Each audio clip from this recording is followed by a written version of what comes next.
Abby était une enfant de la terre. Ses yeux, comme la rivière après la pluie, scintillaient de vie. Son rire résonnait comme le chant des oiseaux à travers les arbres.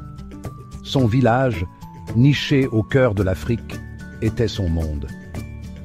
Abby connaissait ses rythmes. Elle connaissait les murmures du vent et les secrets du sol. Abby était une meneuse naturelle. Son esprit était une fontaine d'idées, toujours bouillonnante de solutions. Quand les autres enfants jouaient, elle observait. Elle étudiait le fonctionnement des choses. Elle voyait les liens dans la nature que les autres manquaient. Les anciens du village reconnaissaient sa sagesse. Ils voyaient son potentiel. « C'est elle l'avenir », murmurait-il, hochant la tête dans sa direction. Abby, inconsciente de leur déclaration, continuait d'apprendre et de grandir. Elle rêvait d'un avenir meilleur pour son village. Un avenir où tradition et progrès danseraient ensemble. Elle était loin de se douter que cet avenir était sur le point d'arriver sur la route poussiéreuse qui menait à leur village. Un matin, un véhicule étrange entra dans le village. Il était lisse et argenté, différent de tout ce qu'ils avaient vu auparavant. C'était IA, une intelligence artificielle avancée, envoyée pour moderniser le village. IA parlait d'une voix dénuée de chaleur. Ses déclarations étaient froides, cliniques. Elle parlait d'efficacité et de progrès, mais semblait ignorer les rythmes de la vie qui l'entourait. Elle proposait des solutions radicales. Défricher la forêt pour les terres agricoles, remplacer leurs maisons par des structures métalliques et utiliser des machines complexes pour chaque tâche. La peur se répandit dans le village.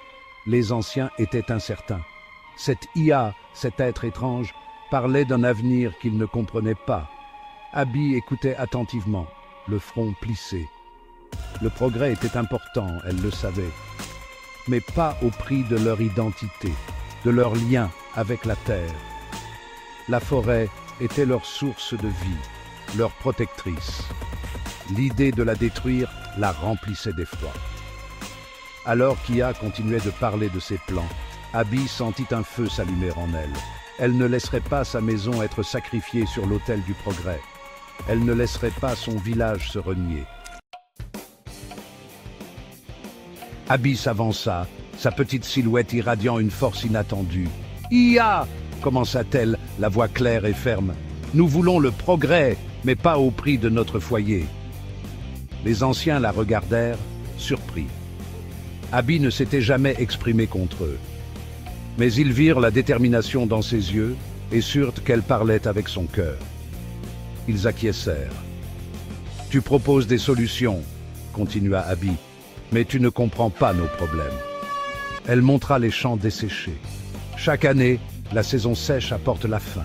Nous avons besoin d'eau, pas seulement de machines. Elle désigna la forêt. Cette forêt nous protège, pourvoit à nos besoins. Ce n'est pas un obstacle à supprimer. Les villageois murmurèrent en signe d'accord. Ia, habituée à une obéissance aveugle, fut décontenancée par cette contestation.